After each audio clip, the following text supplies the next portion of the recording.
Good morning. In terms of this past weekend, we were very pleased as a coaching staff with what we saw this weekend. We challenged the athletes to go in and kind of turn up our energy levels and really work hard to get better, put their best foot forward, and I really feel like they did that.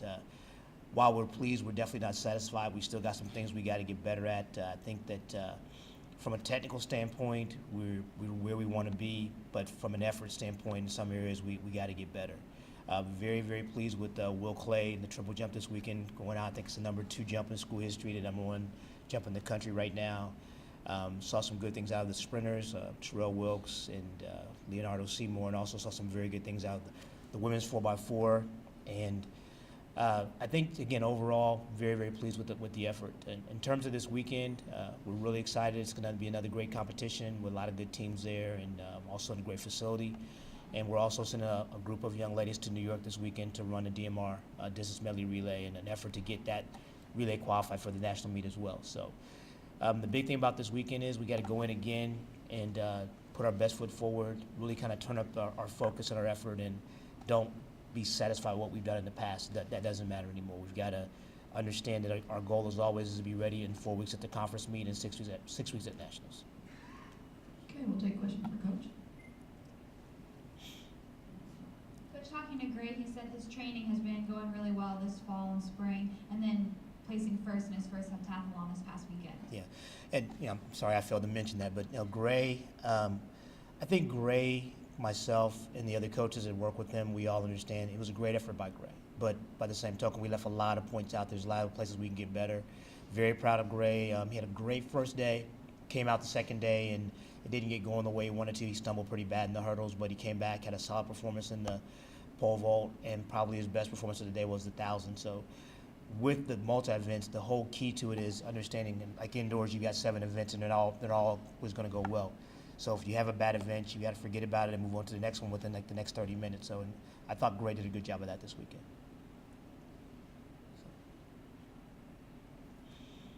Can you expand a little bit on that? I mean, what kind of competitor does it take to do that competition, to be able to do what you just said and keep going, and knowing that it's the cumulative effort in the end? Yeah. Well, I think the first thing, obviously, you have to have a multifaceted athlete, and the biggest thing is you have to have someone with a very short memory. It's kind of like the pitcher in baseball that gives up the home run.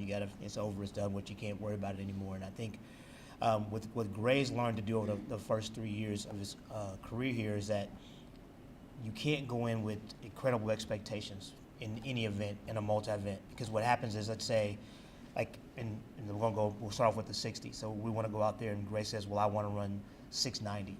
Well, all of a sudden he goes out and runs 692, and in his mind he's failed. Well, actually he hasn't. He still is a great performance. So what we talk about a lot is just doing your best, and whatever you have that day is what you have. And then once the 60 is over, he becomes a long jumper.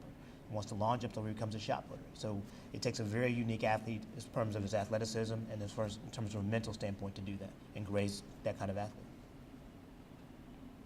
Coach, could you just give us an update on Geoff Debs, how he's progressing, and how soon you may have him in your lineup? We expect Geoff to run this weekend. I mean, I've said that from the beginning. We're not going to change anything we did last year with Geoff. Last year, Geoff opened up at the Virginia Tech Elite Meet, and we went on from there, and that's been the plan all along. He's been in practice every day. He's doing very well, and we expect him to run this weekend.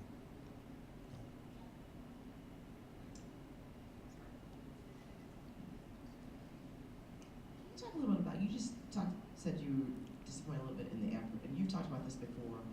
When you have the success that your program has had, and then I know other sports have struggled with it too. When you bring people in who are talented athletes, but you've also had that success, how do you avoid, or how do you teach them to not ride on the coattails and success of previous? Do you know what I'm saying? Like, to assume that because it's happened before, therefore it's going to happen for you, and therefore how do you approach that?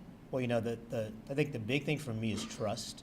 And a lot of times I think that we, as athletes, and we were all once young once, and you're a little cocky sometimes. And when you have the ability to do things, you think you can just come out there and touch this magic switch and it happens. And I talked to them a lot about the fact that just because you're talented and just because you're fit doesn't mean it's going to happen for you. You've got to put the effort into it. And we also talk a lot about the fact that just because we're Florida and because we're talented doesn't mean we're going to win every competition, because people want to beat us because we're Florida, because of who we are and how we conduct ourselves. So My big thing with our team is, I've talked to them a lot about this, is we got to stay healthy, we got to stay humble, we got to stay hungry. And if we do those three things, we're going to be fine. But if one of those elements disappears, then all of a sudden, we're just like any other team out there, and we don't want to ever do that. So what I talk to them about every day is, be at your best today. Do the best you can today. No one's perfect, and I don't expect them to be perfect, but I know that no matter what's going on, they can give me 100% of what they have that day. If we do that, then I'm fine with it.